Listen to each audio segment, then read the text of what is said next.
The Ganges, the sacred river, has witnessed several stories of human existence. My life, Chandra, in a little riverside village, appears to be as tranquil as the quiet waters. But behind the surface, there are competing feelings, moments when the heart defies reason.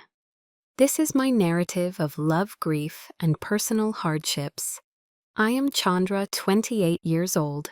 I reside in a little town on the banks of the Ganges, where the water runs indefinitely, carries the pure air of the land and heaven. From a distance, my community appears serene, with palm-thatched homes, meandering dirt roads, and the sound of temple bells resounding in the evening. But the calm is just on the surface.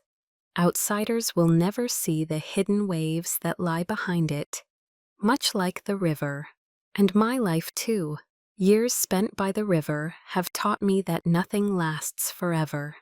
The river might be peaceful on a foggy morning, before becoming violent when it rains or floods. My life is no different. There are days when everything moves slowly, like a little boat bobbing on a pier. However, there are moments when a storm tears apart my heart, carried away by emotions I cannot control. I am a wife, a mother, and a lady living under silent expectations. Since marrying Arjun, I've become accustomed to seeing him leave for the pier every morning, watching his figure go on the little boat. At those moments, I am left with only an empty house, nameless thoughts, and a sense of loneliness in my spirit. My heart yearns for something larger than the framework I was taught to obey. But like the river out there, I know I can't go beyond the limits established by fate. My husband Arjun is a man whom everyone in the community admires. He was 5 years older than me, a talented fisherman who had spent his whole life traveling down the Ganges River to make a living. His hands were calloused and powerful from years of tightly clutching the oars and hauling each net loaded with fish and shrimp. To me, Arjun was not just a husband, but also a pillar, the one who provided a full existence for me and my young daughter in the face of nature's harshness. In the early years of my marriage, I thought I was the happiest woman alive. Every time Arjun returned from a long journey, he brought a grin, stories about the river, and modest presents from remote villages. At the time, our love was like a boat packed with fish, gently nearing the coast of contentment and fulfillment. Every morning as I saw him off at the wharf, his tall form in the murky mist always made me feel safe. But time, like the water under the boat, moves softly, carrying those precious moments with it, and never returning. I no longer race to the pier when Arjun returns. Instead, I stand at the door watching his boat from a distance, unsure if I'm waiting or simply repeating an old habit. Every time Arjun leaves home with his oars, in the expectation of a good fishing excursion, my heart skips a beat. But that flutter is not caused by concern for his safety, but rather by a sense of loneliness that seeps into every area of my psyche like water. Without Arjun, our house feels weirdly empty. I work diligently to care for my young daughter and manage the chores. But every day when the sun sets over the river, I feel lost. The chirping of insects in the yard, the distant sound of waves lapping at the shore, it all contributes to the quiet, to the point where I feel suffocated. Sometimes I wonder if love may be worn away with time. Or had I changed? No longer the upbeat lady I was when we first married. Our lives continued in this way, day after day, like a never-ending cycle, until one day Arjun's father, Mr. Ram, moved in with us. He had just suffered a major illness and was no longer fit to live alone. At 65, he was a composed, intelligent man with the markings of a lifetime of hard labor. His back was slightly bowed, his hair white, yet his eyes remained bright and warm, as if they held a treasure trove of life events that I had never touched. I was first disappointed to get this news. Taking care of an older person will add another load to my already hectic schedule. I didn't say it out loud, but internally I was disappointed. How could I take on another person when I was fighting with my own empty heart? But when Mr. Ram came with his leisurely feet and lovely grin, I understood I was mistaken. Mr. Ram added a fresh vitality to our modest dwelling. He didn't say much, but each story he recounted had a weird tranquility to it, as if he was passing on part of the experience that only people who have lived through adversity can have. He told me about his childhood when he was a great carpenter who built buildings for the entire hamlet. He told me about his late wife, whom he adored and never forgot, despite the fact that she had been gone for many years. I began to spend more time with him, not out of duty, but because I felt at ease with him. He taught me to listen, be patient, and have a new perspective on life.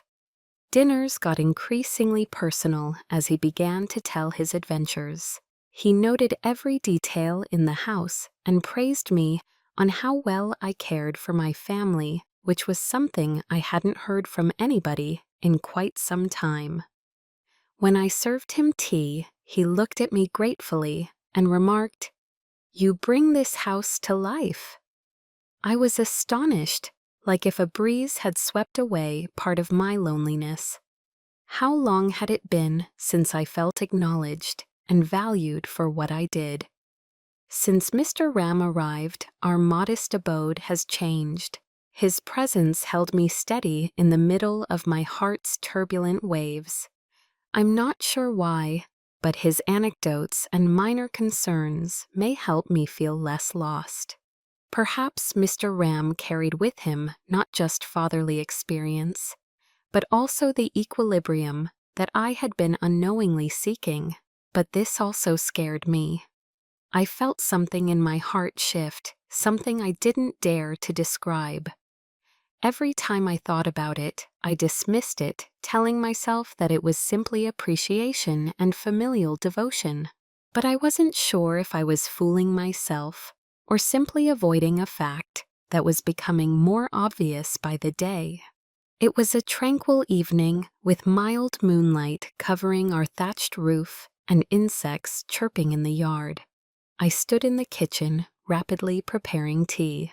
The fragrant aroma of tea leaves wafts out and permeates the air. Mr. Ram sat on an ancient wooden chair in the house's corner, his gaze drawn to the flickering oil lamp. Suddenly his voice rose gentle, yet resonant, like a chant and a prayer.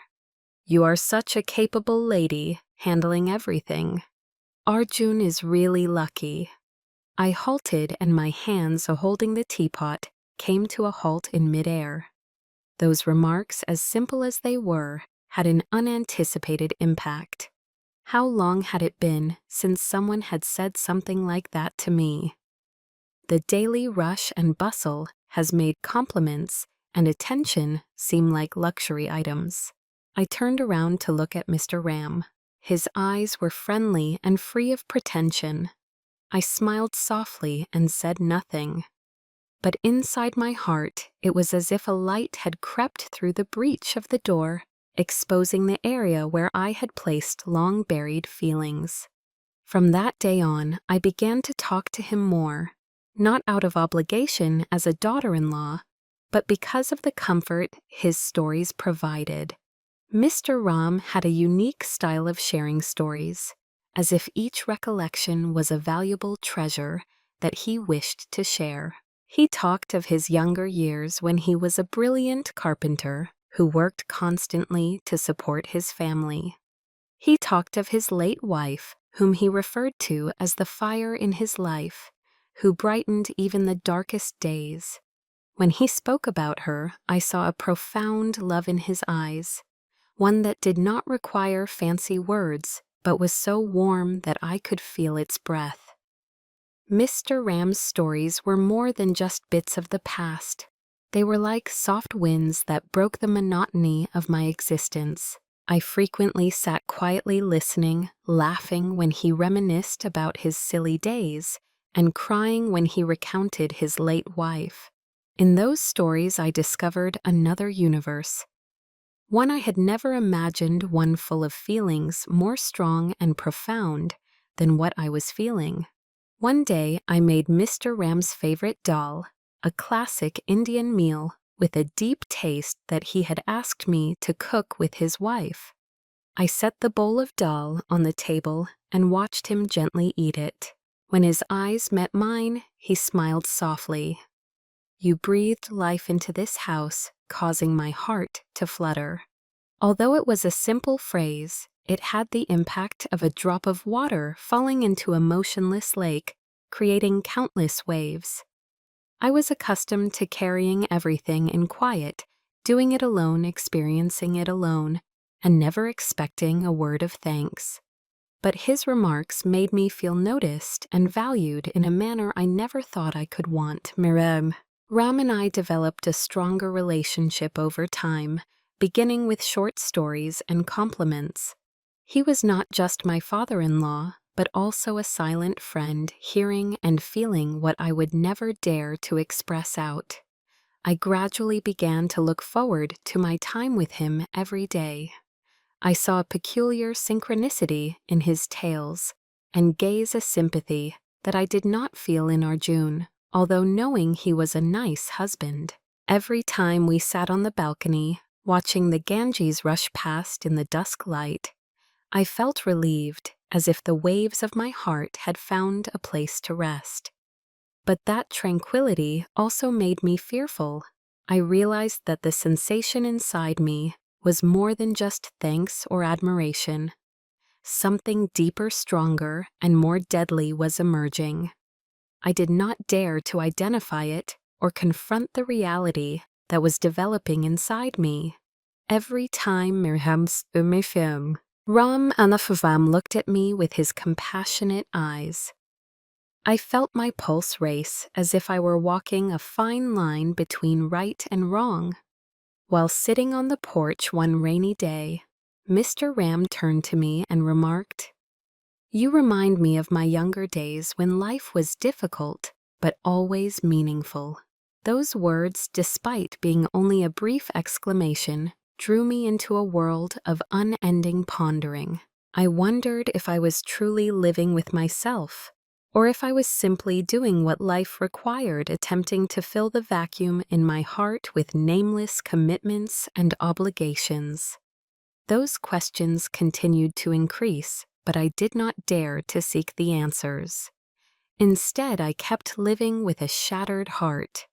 On one side were the feelings that I couldn't admit, and on the other were the ethics and commitments that I wouldn't dare to violate.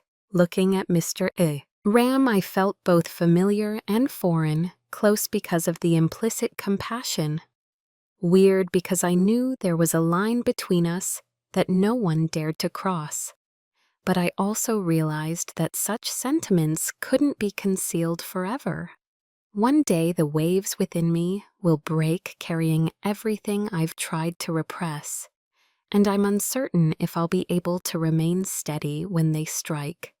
We never spoke our innermost emotions, but I knew Mr. Ram felt them just like me. With only a subtle gaze or a modest gesture, I could sense a remarkable synchronization between us. The sentiment, albeit wordless, was so strong that I couldn't ignore it. I lived in my own paradoxes, yearning for his sympathy, while still feeling burdened by my responsibilities as a wife. Every time Arjun returned from a long vacation, I felt a heavy heart. He stepped into the door with worn but optimistic eyes, his calloused hands still clutching modest gifts for his daughter. Looking at him, I felt a profound agony. How could I love someone else while still being his wife, living under his roof and sharing his life? I didn't dislike or reject Arjun. He was a terrific spouse, and I could see he genuinely loved me. But weirdly, every time I thought about Mr. Ram, my heart would stir. It seemed like a little spark was silently blazing in the depths of my spirit. The more I attempted to put it out, the more it flared up. The situation escalated on a rainy night. The rain crashed down on the thatched roof. The wind blasted in gusts through the gaps of the little dwelling. Mr. Ram and I sat by the fire, the thin yellow light highlighting every wrinkle in his face. The home was silent, save for the sound of rain and the crackling of firewood. Mr. Ram told me of a lengthy trip he had done as a carpenter. His eyes remote as if he were peering into the past. I listened intently as if each of his anecdotes were valuable secrets that I dreaded might be lost at any moment. The door abruptly opened. I turned back, surprised, to discover Arjun standing there soaked in rain, his eyes suspiciously fixed on us. I'm not sure what he saw or how much he comprehended, but the room appeared to stop. Mr. Ram's eyes flashed with bewilderment. Then he softly rose up, avoiding Arjun's stare. I attempted to remain cool and said, "You're back so early," but my voice quivered, unable to conceal my nervousness. Arjun did not say anything, only gazed at me. His gaze seemed to penetrate every layer of security I had attempted to establish. I couldn't tell what he was thinking at the time, but I could feel the pain in his gaze. That night, Arjun did not say anything. He sat silently at the window, staring out at the rain, while I sat on the bed, pondering how to deal with what I knew was coming. In the days that followed, the mood in the house grew abnormally strained. Arjun did not openly question me, but I noticed him frequently glancing at me, and Mr. Ram, his eyes searching for an explanation. I didn't dare to look at him for more than a few seconds, fearful that any words might bring everything to fall. Then came the letter. One morning, Arjun stumbled upon the note that Mr. Ram had put on the table. Mr. Ram sent an emotional letter thanking me for taking care of him, but each word contained something more. He appeared to be communicating sentiments that he was unable to express. When Arjun finished reading, I saw his face was white. His hands held the letter so firmly that it crumpled. He turned to face me, his eyes filled with grief and hatred. "Chandra, what is this?" he inquired, his voice quiet, but laced with wrath. I had never witnessed before. I wanted to talk and explain, but how could I explain emotions over which I had no control? I could only bend my head in silence, and with each passing second, I felt as if the entire world was falling beneath my feet. Arjun did not stop. He turned to face Mr. Ram, who was still sitting quietly in the corner, his eyes filled with remorse and despair. "What happened, Dad, between you and her?" he demanded, each syllable sharply cutting through the air. Mr. Ram opened his mouth to say something, then sighed and didn't say anything further. Our encounter went on cruelly. Arjun's statements were a mix of anger and disappointment. He blamed not just me, but also himself. His years on the river had left me feeling lonely. I wanted to dispute it, to tell him that things weren't as he had imagined, but every time I attempted to speak, the lost feelings inside me stopped my throat. Finally, Arjun exited the home.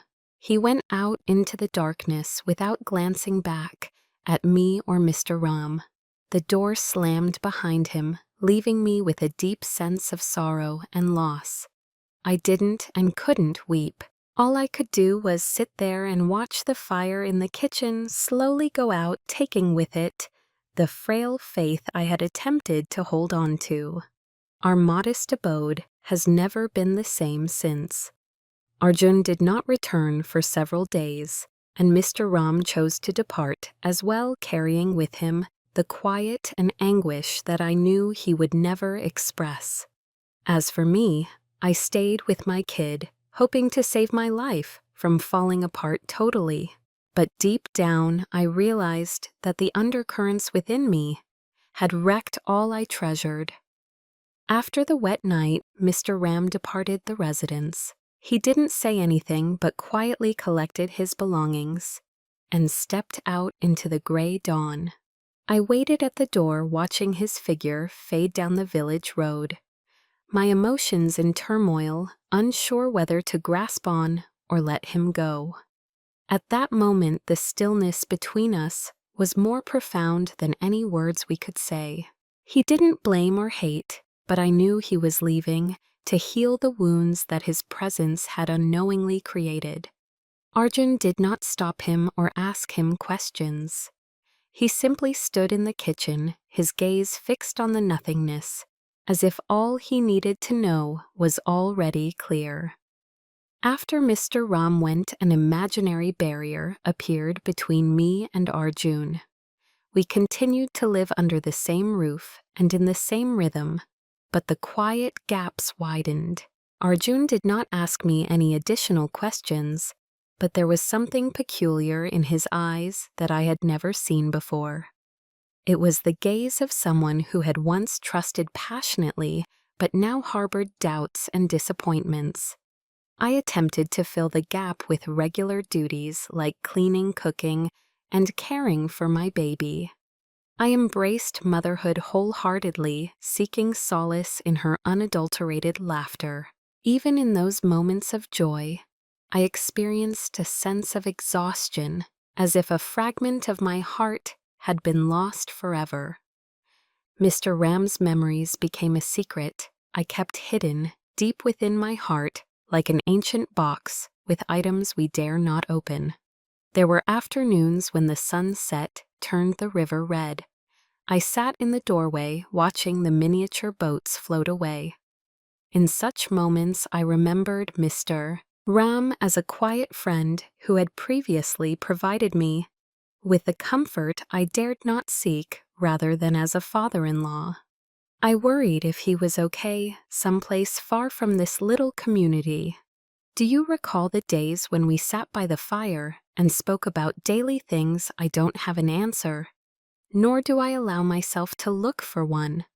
Those sentiments, while still present, are now merely part of the memories that I am not permitted to recollect. My marriage to Arjun has turned frigid like a boat floating without oars. He still goes to the river as before, but the outings are getting longer and our chats are becoming less frequent. We don't bicker or dispute, yet we are no longer close. The meals become extended stretches of quiet, with just the sound of bowls and chopsticks touching, and a girl's innocent voice interrupting it. I used to believe that time would cure all wounds, but it simply makes the gaps permanent. I no longer anticipate change or dare to believe that Arjun would forgive me. I simply take each day as it comes, trying to be the best mother I can be for my kid, wanting to offer her a more serene existence than I had. There are nights when my daughter sleeps soundly. I lie on my empty bed, listening to the wind outside and reflecting on my life. I wonder whether I would be happier if it hadn't occurred, or will I continue to suffer from an unknown loneliness? I understand that such questions will never be answered, but deep down, I know that my sentiments for Mr. Ram were not mistaken. They were real. Even if they were erroneous and difficult to accept, they remained a part of me that I could not ignore. I attempt to forgive myself, even if it is difficult. I know I can't alter the past, nor can I restore Arjun's faith, but I can learn to live with those scars, to accept them as part of me, rather than allowing them to ruin me further. Years later, after everything had passed, I understood that what I had experienced was more than simply a loss. It was also a deep lesson about humanity love and the fragile limits that we should not transcend. Even though Mr. Ram had left and my marriage was no longer solid, I knew I had grown stronger learning to love my daughter with everything I had. Even though the secret about Mr. Ram remained a part of my memories that I could never reveal, I embraced it as a chapter in my life, one that I would keep with me forever but never open. Looking back, I realized I wasn't as furious with myself as I had been before. Those days of pain taught me one thing. Every mistake is a part of being human, a part of the maturation process. I learned to forgive not just my own flaws, but also the feelings that went awry, the vibrations that appeared incorrect, but were all too honest. Forgiveness is not forgetting, but accepting that they existed and helped form me into the person I am today.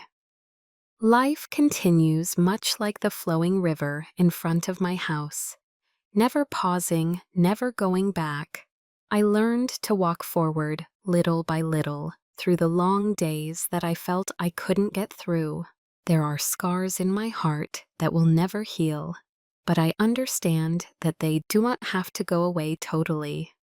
They are there to remind me of what I have gone through and the importance of the serenity that I have lost and am now attempting to reestablish. The river out there is both tranquil and furious, much like my own life. The enormous wave once swayed me, but they taught me the importance of a tranquil coast, where I can stand steadfast no matter how harsh the world outside is. In the midst of life's endless flow, I learned to embrace my true self, flaws and all. Life, like the never-ending Ganges River, moves on, bringing memories, lost roots, and deep lessons. My tale. Despite the agony and blunders, it is an integral part of my path. I hope that wherever you are in life, you may discover light in your darkest moments and learn to forgive not only others, but also yourself. Thank you for hearing my story. Goodbye, and may you always be courageous enough to confront the storm, strong enough to overcome it, and loving enough to appreciate the tranquility that comes. I want to see you again sometime.